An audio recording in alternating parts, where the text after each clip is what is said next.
Bonjour à tous, prenons un moment tous ensemble aujourd'hui pour lire et méditer un passage du livre du ciel de Luisa Picaretta.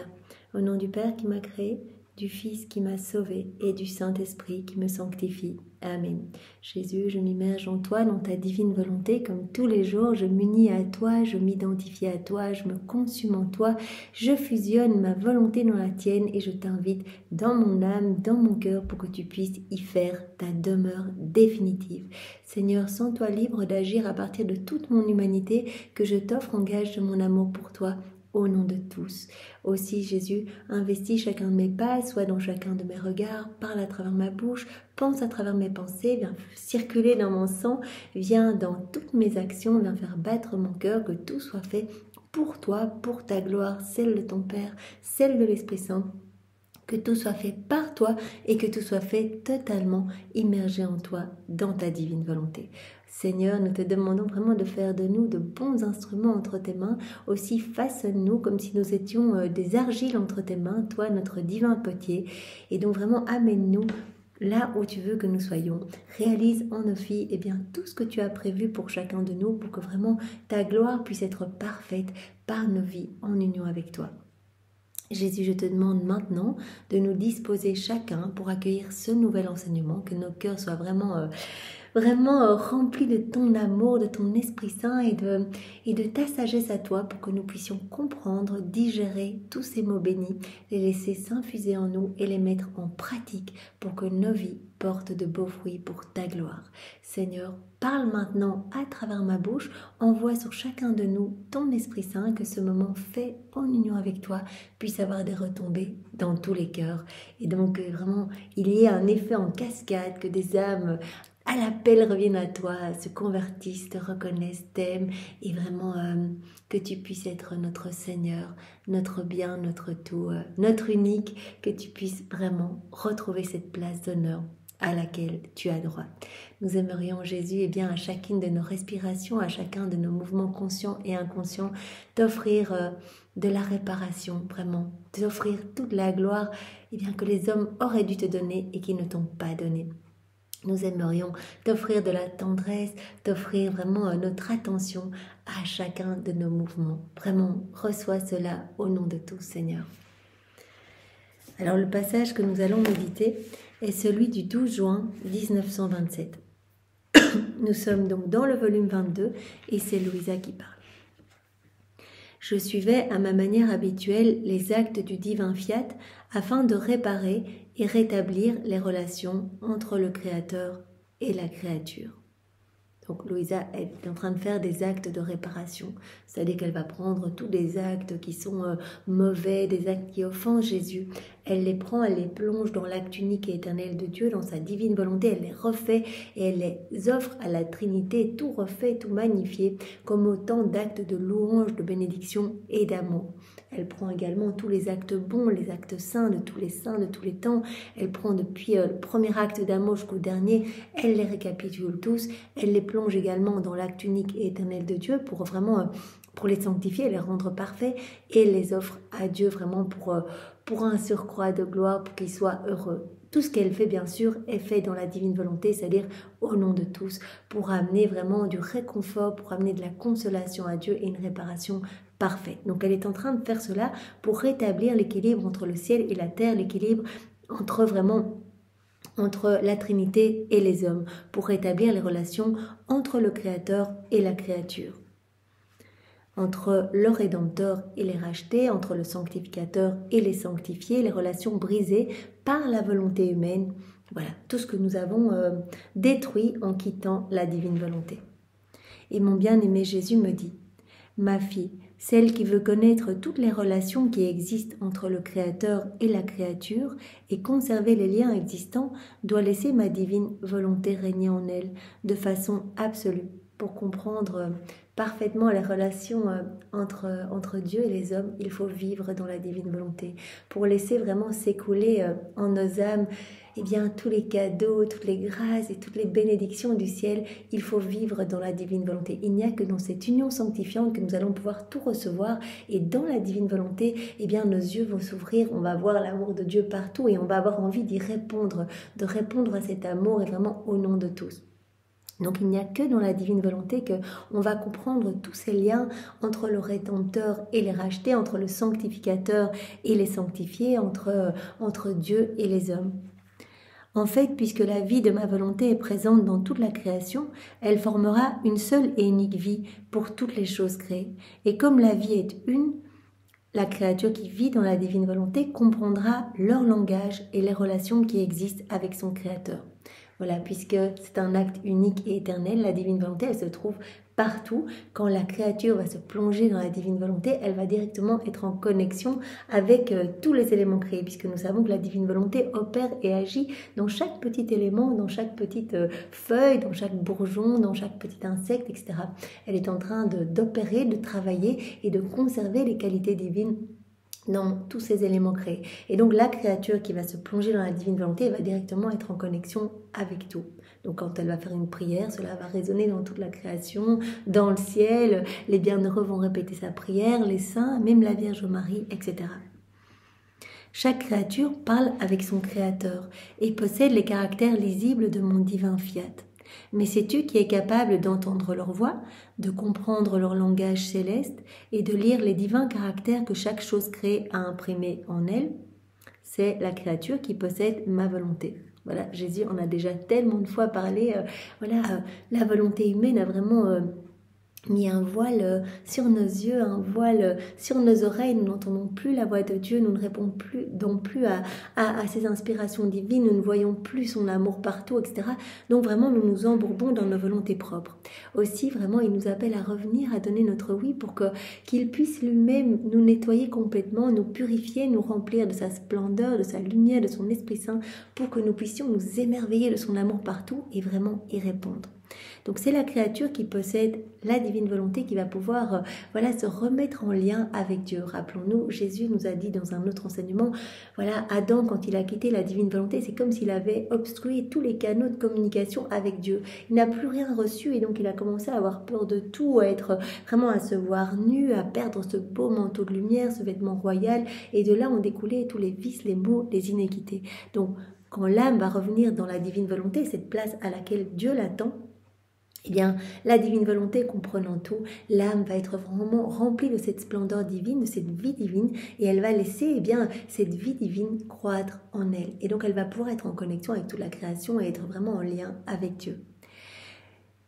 L'âme qui possède la divine volonté va donc vraiment être en connexion et va pouvoir réparer au nom de tous. Cette créature a l'ouïe qui lui permet d'entendre la voix de la divine volonté opérante, agissante dans les éléments créés. Elle va avoir l'intelligence pour les comprendre, les yeux pour lire les divins caractères qu'avec tant d'amour son Créateur a imprimés en chaque chose créée. Comme Jésus nous en a parlé beaucoup les jours précédents, eh bien la divine volonté conserve les qualités divines dans les éléments créés, et donc il suffit que nous nous unissions, que nous plongions dans la divine volonté, que nous unissions notre volonté à la sienne. Par exemple, en faisant des rondes dans la création, nous allons recevoir ces qualités divines. On s'unit au soleil, on place nos je t'aime, nos actes d'amour, d'adoration, de louange, que ta volonté soit faite, et directement nous allons recevoir ces qualités divines qui sont conservées dans le soleil, c'est-à-dire la chaleur, la douceur, la force, la puissance, etc. Dans chaque élément, il y a des qualités divines que Dieu veut nous donner, puisqu'il veut vraiment que nous soyons heureux et comblés de tous ces attributs divins. Par contre, la créature qui ne laisse pas régner en elle ma volonté se trouve dans l'état de celui qui est sourd et ne peut pas entendre, stupide et ne peut pas comprendre, et qui n'a pas étudié la variété des langues. Voilà. C'est comme si on était complètement aveugle, on se sert de toute la création mais on ne comprend pas, on ne voit pas l'amour de Dieu derrière, on ne ressent pas toute cette vie divine qui nous entoure partout, on ne voit pas les je t'aime de Dieu dans chaque petite chose qui bouge, qui devrait nous interpeller et nous transformer. On peut bien lui parler mais il ne comprend rien. De la même manière, pour maintenir les relations existantes entre le Rédempteur et les rachetés, et pour les connaître, il faut étudier ma vie. Chacune de mes paroles, de mes œuvres et de mes souffrances, chacun de mes pas et de mes battements de cœur étaient des liens avec lesquels je suis venu m'attacher, les racheter. Donc Jésus dit de la même façon, comme on fait des ronds dans l'œuvre de la création, eh bien il nous appelle à faire des ronds dans l'œuvre de la rédemption, de l'accompagner, de venir près de lui depuis la seconde 1 de son incarnation jusqu'à sa mort et de venir vraiment nous unir à lui dans toutes ses prières, dans toutes ses réparations, dans tous les miracles qu'il a fait, dans toutes ses prédications, etc. On l'accompagne et on reçoit les fruits de ses actions, puisque tous ces actes sont éternels, divins et donc sont suspendus. Il attend de nous donner tous ces cadeaux, comme tous ces cadeaux qui sont cachés dans la création. Mais qui est attaché ? Celui qui étudie ma vie et cherche à m'imiter, cherche à s'unir à moi. En m'imitant, la créature reste attachée à mes paroles, à mes œuvres, à mes pas, etc. Elle reçoit leur vie et aura l'ouïe pour être capable d'écouter tous mes enseignements, l'esprit pour les comprendre et les yeux pour les lire. Les yeux pour lire tous les caractères imprimés en moi lorsque je suis venu racheter l'humanité.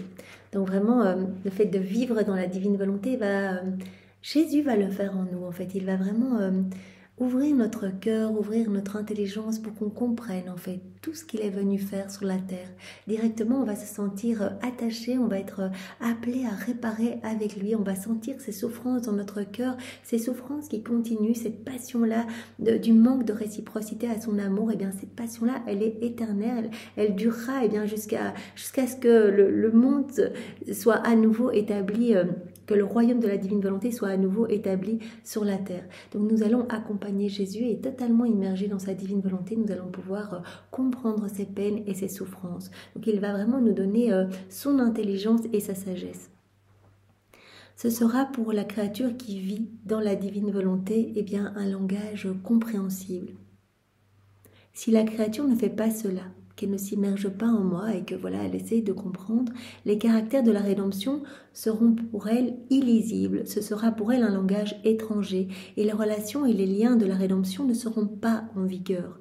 La créature sera toujours l'aveugle-né de tous nos biens dont nous voulions l'enrichir. Donc vraiment le Seigneur nous appelle à avoir cette intention vraiment de comprendre ce qu'il a fait et de nous unir à ses peines, à ses souffrances, à ses prières, etc.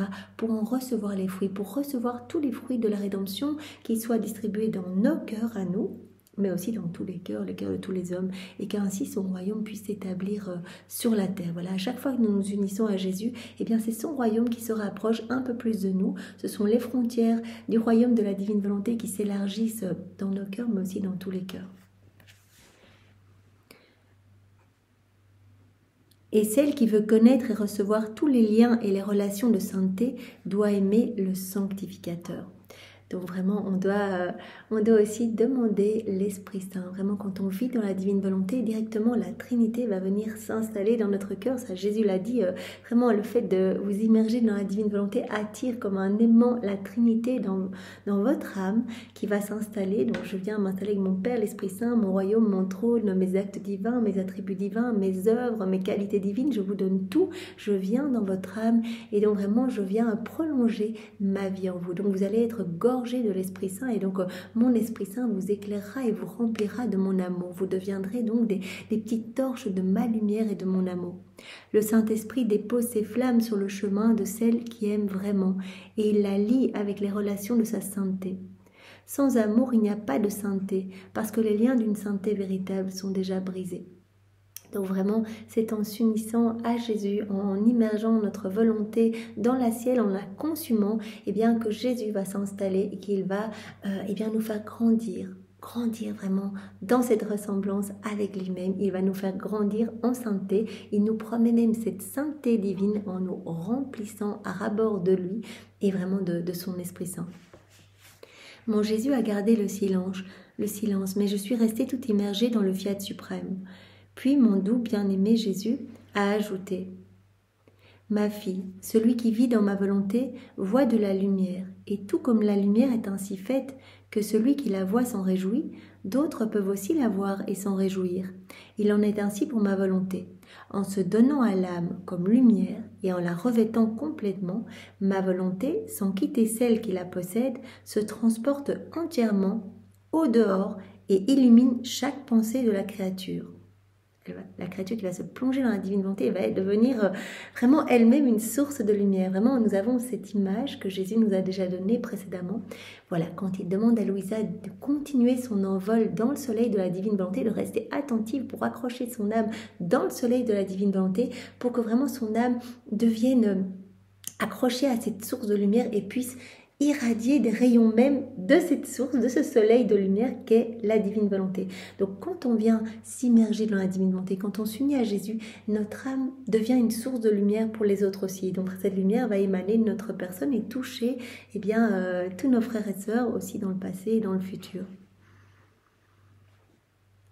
Sans quitter celle qui la possède, elle se transporte cette lumière entièrement au dehors et illumine chaque pensée de la créature.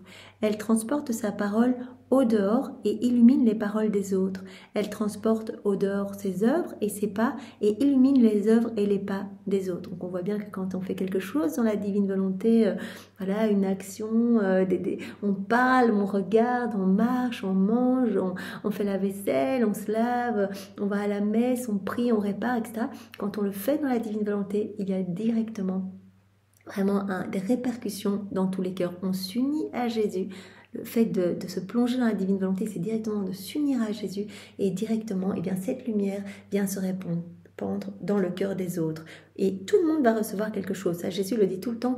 Toutes les âmes vont pouvoir recevoir quelque chose et se purifier, s'embellir, se convertir, se sanctifier au prorata de l'ouverture de cœur et de la disposition à recevoir tous ces cadeaux. Donc il y a vraiment des pluies de grâce qui sont déversées dans toutes les âmes quand on s'unit à Jésus. La lumière possède la véritable et parfaite ubiquité. Et tout en étant une, elle a la vertu de se transporter à l'extérieur pour tous ceux qui veulent en profiter et la voir. Donc, c'est pas parce que l'âme va être une source de lumière, vraiment en s'unissant à la lumière divine, elle va vraiment faire rayonner cette lumière partout, que la lumière ne sera plus en elle. Donc vraiment cette source d'ubiquité où la lumière pourra être partout, donc pourra se donner vraiment sans s'amoindrir, comme une source jaillissante en fait. Quand on se plonge dans la divine volonté, on devient dépositaire, on devient propriétaire de cette source, de tous les biens, de toutes les joies, de tous les bonheurs célestes. Et donc vraiment, cela va se déverser de notre âme dans tous les cœurs. Donc c'est Jésus qui opère ce travail vraiment par sa grâce en nous, mais on garde toujours cette source en nous, on en est pleinement propriétaire. Le soleil n'est-il pas un? Et pourtant, combien veulent le voir et en profiter? Bien plus encore que le soleil de ma volonté que l'âme voit en se remplissant entièrement de sa lumière. Bien que ce soleil soit un, il possède la vertu de se transporter au dehors pour chaque parole, chaque pas, etc. Et il forme l'enchantement de sa divine lumière. Chaque pas, chaque parole devient soleil, devient lumière, devient vraiment source de grâce pour des milliers d'âmes dans le passé, devient source de sanctification pour d'autres, etc. Parce que Jésus l'a bien dit, je n'octroie aucune grâce, aucun miracle, etc. si ce n'est par le truchement des âmes qui vivent dans la divine volonté. Ça veut dire que tout ce qu'il donne passe par les âmes qui font des actes dans la divine volonté. Maintenant, nous sommes en train de faire un acte d'amour en union avec Jésus. On médite tous ensemble, on le fait totalement immergé dans sa divine volonté, directement. Il y a des grâces qui sont distribuées, mais aussi dans le passé, puisqu'il n'y a pas de limite de temps. C'est un acte unique, la divine volonté. Et donc vraiment, peut-être que un saint que nous aimons, Saint Jude, Saint Jacques, Saint Bernard, Saint François, etc., a pu obtenir cette grâce de la sainteté, cette grâce de la conversion et cette grâce de cet amour brûlant. Parce qu'aujourd'hui, nous faisons cet acte dans la divine volonté, et que hier, d'autres âmes ont fait des actes et que demain, des âmes feront encore des actes. Donc vraiment, charisme, miracle, guérison, etc., tout cela est donné par Jésus uniquement par le biais des âmes qui font des actes dans la divine volonté. Donc ça, c'est vraiment incroyable et cela doit nous pousser à faire d'autant plus d'actes. Vraiment, c'est très facile. Il suffit vraiment de s'abandonner à Jésus, de lui demander cette grâce, de pouvoir nous souvenir quotidiennement de l'appeler. Vraiment, dans nos quotidiens, c'est super facile, on l'appelle et notre acte devient directement magnifique et sauve plein d'âmes. Donc vraiment, Seigneur, nous nous abandonnons à toi parce que nous t'aimons et nous voulons que nos vies puissent t'apporter de la joie, puissent te glorifier, que tu puisses vraiment être aimé de tous, puisque tu l'as dit, j'aime chaque âme autant que toutes les autres âmes réunies. Alors nous ne voulons pas que tu souffres par la perte des âmes et nous entendons t'offrir nos vies et nos volontés pour que vraiment ta justice divine puisse être apaisée, que tous tes enfants puissent revenir à toi et être sauvés. Merci Seigneur, que vienne le règne de ta divine volonté sur la terre comme au ciel. Au nom du Père et du Fils et du Saint-Esprit. Amen. Soyez tous bénis. Belle journée à tous. Au revoir.